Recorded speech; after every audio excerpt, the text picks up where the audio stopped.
Let's head back out onto the road now, where defending champion and Argentina National Sportswoman Cyclist of the Year, Llori Sharpe, says bouncing back from the injuries she has suffered about 6 weeks ago has not been easy, but she's determined to hold on to her regional title when she returns to competition this Saturday. Christopher Scott has the story. Back in August, Llori Sharpe's plans were completely thrown off course when she fractured her ankle and shoulder in a crash. Fast forward nearly 2 months later, with the Elite Road Cycling Championships just days away, and the 25-year-old is once again focused on the top of the podium. Sharpe admits the recovery process tested her both physically and mentally.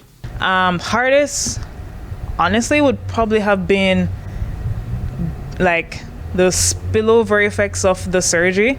Not that the professionals didn't do a good job. It's more so like specifically the anesthesia that I had to like get done. I did spinal anesthesia, so like I remember maybe the first week or so after the surgery, I could not move. Like there were several instances throughout the day I would just be in bed because I couldn't move. I was just in pain.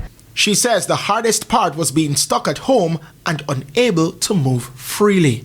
It's physically hard, but just mentally hard because I'm used to being very up and about. Because I mean, not only do I ride my bike professionally, I also have a chocolate making business with my parents. So I could do neither of those, which was just frustrating.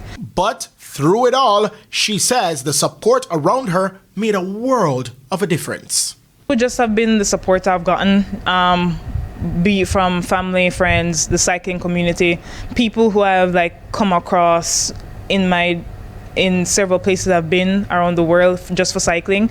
So that definitely helped me like mentally get over, well, not necessarily get over, but just to deal better with the injury. Sharpe is set to be in action on Saturday, the 11th, at the Elite Road Cycling Championships. Christopher Scott, TVJ.